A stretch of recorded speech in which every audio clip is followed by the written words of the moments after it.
Well, good morning, everybody.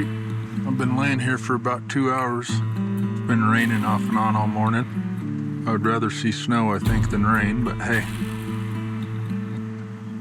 Either way, I got venison outside that I got to take care of. Got a lot of work to do today, so I'm hoping this rain stops. Probably cook me some ribs for lunch. At least they stayed dry. My roof's holding. It's a good thing.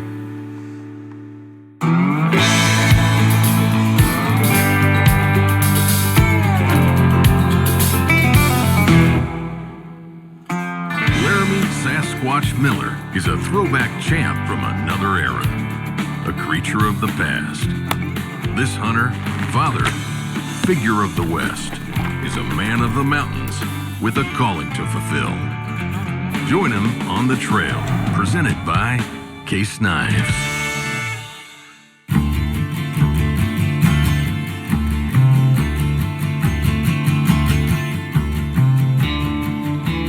So I got my cellar all built.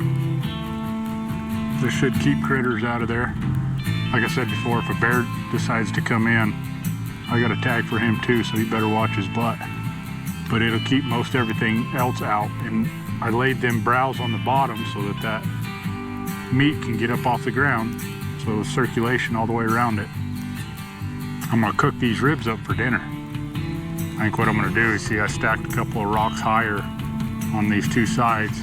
I'm gonna go cut willow branches, and I'm gonna cut thick ones, and I'm gonna lay them right there, and then I can lay the ribs right on top and slow roast them for an hour or two. If you look, I want to get straight ones, so this one right here will work.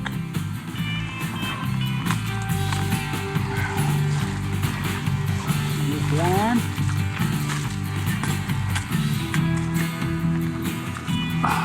Let's go check it out.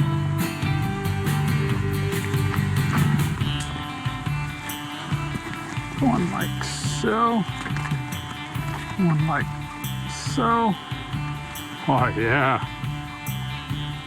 It's gonna work perfect. I'm gonna go wash this off.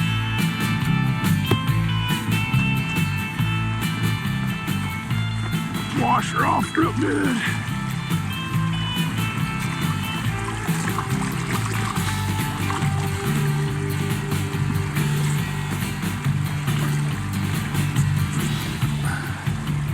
It's good enough. The rest of it will all burn off.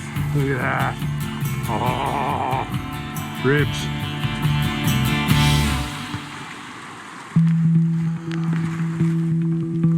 Oh yeah. So when you're out in the mountains, you know, there's not very much wood to choose from. You got pine, fir. Here I'm fortunate. I do have a little bit of cedar and juniper, but that's going to be better for when I build my smoker. I'll put some in there, but we're not fortunate. We don't have any hardwood. But I'll take the mountains over having hardwoods any day.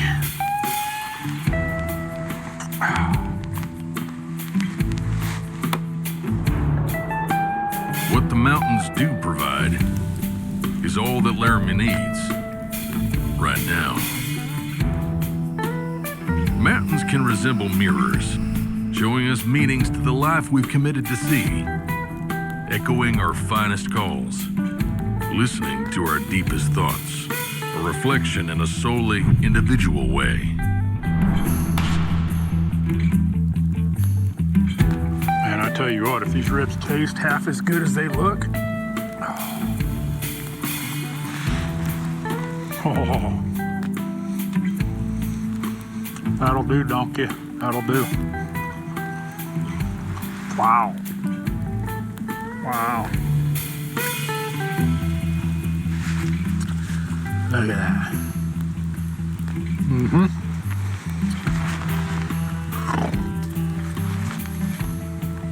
All fatty. You know, that fat right there is what I really need. Help give me more energy. Without fat, you can't survive. I can tell you what, Those are the best venison ribs I've ever had. She's so fat. She's got fat between layers of meat. Makes it amazing. Look, I flipped it over because I'm cooking the next fat layer.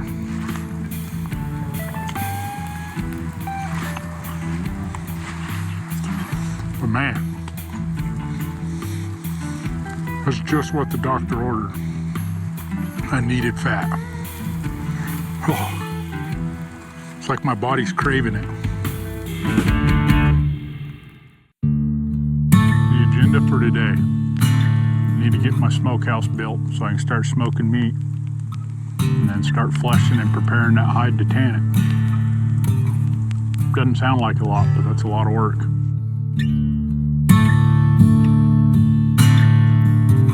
So, it's time to build my smokehouse. And I've been debating where to put it. I think I'm gonna put it right here. I'm gonna dig down, make it flat right there. And then I'm gonna put 3 sides on it. So there'll be 3 sides of rock up to about, oh, so high. So it'll look like a 3-sided chimney. And then I'll have a couple slots in it about 3 foot high, and then at the top. And then that's where I'll hang my meat. And then I can just put some pine boughs over the top to keep the smoke in there. Build my fire in the bottom, and it'll smoke and dry that meat. You don't want to cook the meat, because when you cook the meat, then bacteria can get in, but you want to dry it. So you don't want it to ever get above like 150 degrees. So it's got to be fairly tall. And I'll use, there's a bunch of juniper and cedar branches that are dead that I'll grab some of that. I'll use that as wood. But first of all, I got to go gather a bunch of rocks. That's why I've been waiting. But might as well get to it. First things first is I'm going to dig this out to where it's flat. So I think right here,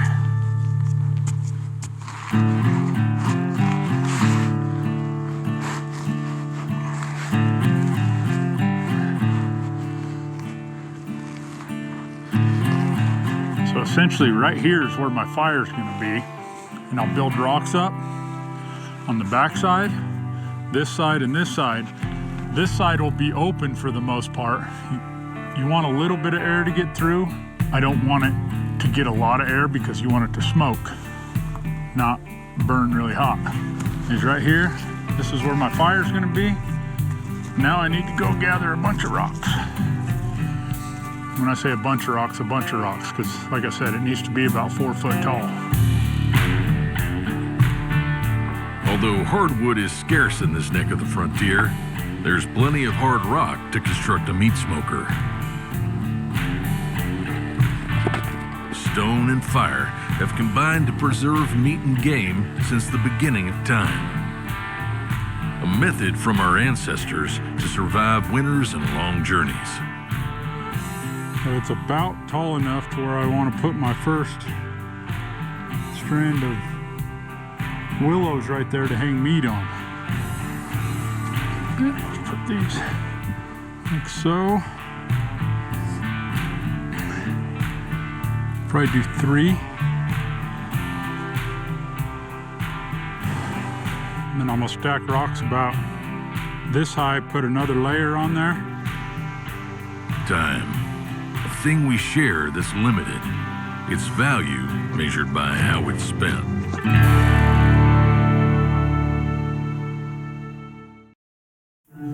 So now what I'm going to do is I'm just going to cover this top with pine boughs, start my fire down here, and it'll just smoke all the meat I hang off of this. So that's the plan anyway. I could have just built it out of wood, but I'm getting sick and tired of cutting wood with a little handsaw. But I think it might have been easier than using rocks. All right, so now I got that all built, got a fire started. I'm gonna get a bunch of these juniper branches. Good luck.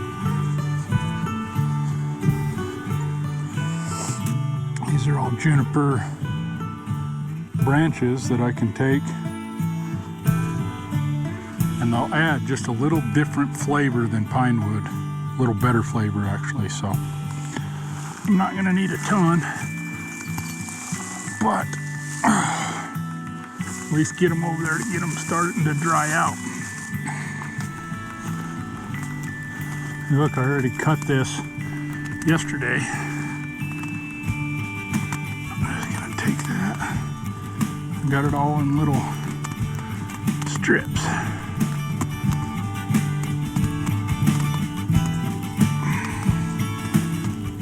You know, there's numerous different ways to dry this meat out. Obviously, if it was summer, you could literally set it out and let the wind and the cool air, or the warm air, dry it out. But being it's about 35 degrees, you know, and the whole thing when you're cutting this, I'm sure a lot of you have made jerky, but you just want to cut it real thin. And I'm gonna make sure and save all this fat and tendony stuff, because I'm gonna render all that down into oil.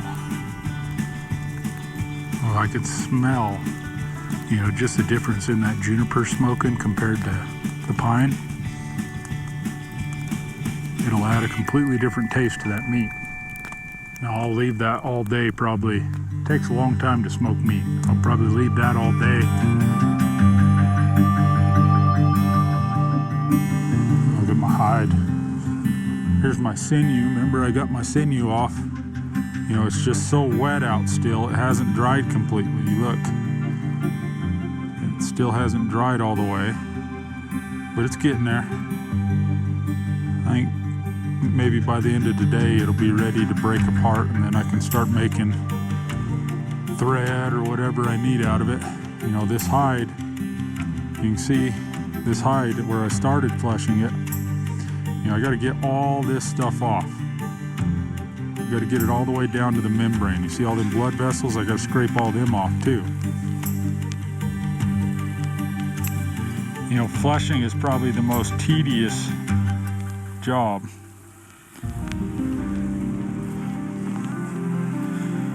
But it's probably the most important, because if you don't get all this fat and gristle and extra stuff off, then guess what? Your hide's not going to be worth a dang. Because the brain's never going to get the chance to soak in.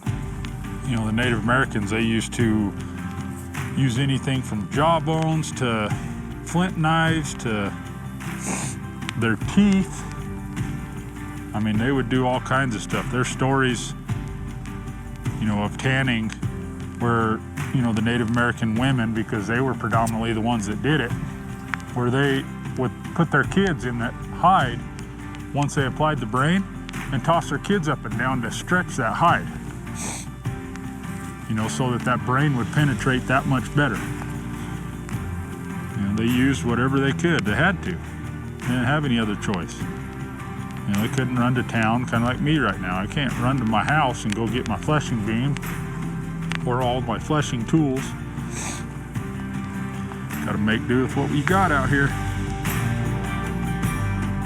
So I just draped that hide over my little smokehouse just to help it dry just a little bit. I don't want it to dry too much, but if it dries just a little bit, it'll help me scrape all that stuff off a little easier. Like I said, time consuming.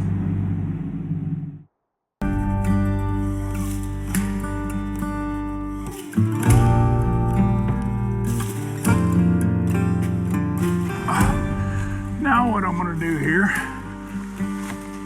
is I'm gonna grab my dough head out.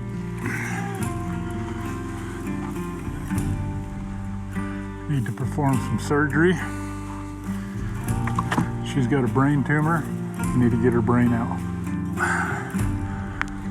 A deer's brain, if it was all circular, would be about the size of probably a softball. So, you know, the old Indian tale is that every animal has enough brain to tan its own hide. I know brains look kind of gross, but guess what? This right here is mountain man gold, because for tanning hides, for any kind of skin elements, or if you have really dry skin, this brain right here is amazing. So I got my water. You want to put your brains in it, and you want to get this lukewarm. You don't want it hot to where it cooks brains, but you want it warm enough. I'm just going to smash that up with my hands. And the ratio is about, for a deer brain, is about 3/4 of a gallon of water, which this pot is probably right around there. So I'm gonna cover this, let it sit for about 10 minutes close to the fire so it warms up. Then that mixture will be ready to put on my hide, and I'll make sure and rub it in real good on the hide, and then I'm gonna roll that hide up and let it sit overnight.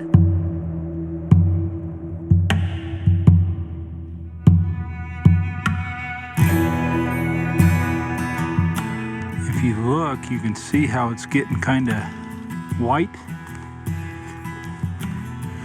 You see all this white looking stuff here? You can kind of see it.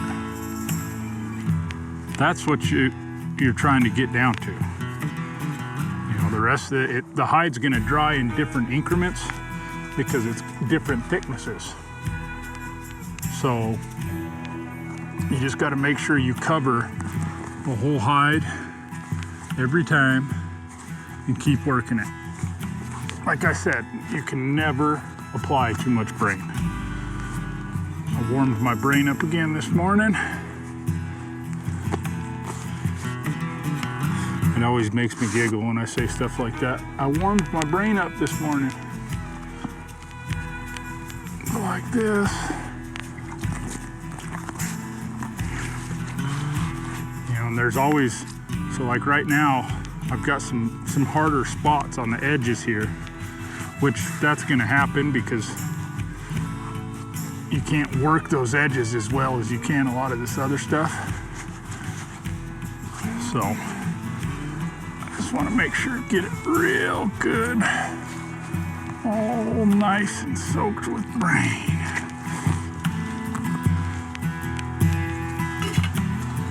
And when you start tanning, you can really see the blemishes.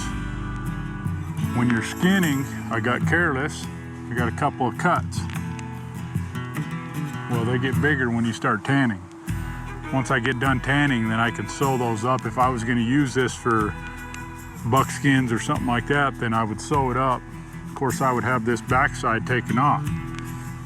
You know, there's a lot of ways too to take off the back with the hair. You know, you can soak it in ash. If you put it in water and ash and soak it in there for a day or so, that hair will slough off. You can also dry scrape it, which is getting a sharp scraper, and you just scrape the backside of that hide to get all that hair off.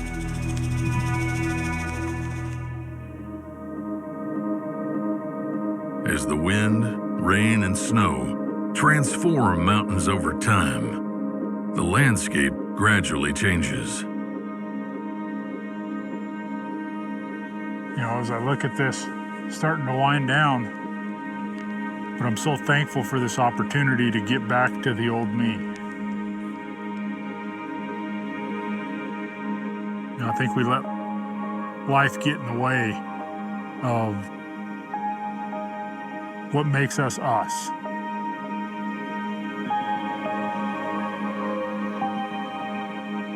And all the way down to the core, at heart, I am a mountain man. I can't live without these mountains.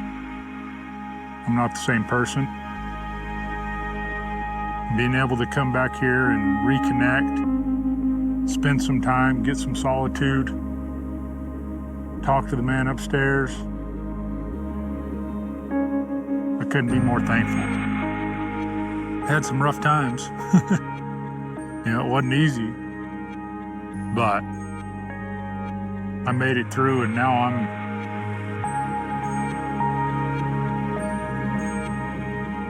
I'm a way better person coming out than I was going in. And that means a lot to me.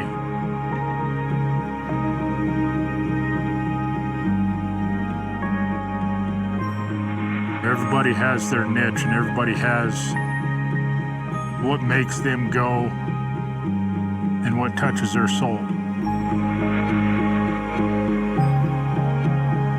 And the mountains are that for me. I am a modern day mountain man. I am modern day Jeremiah Johnson.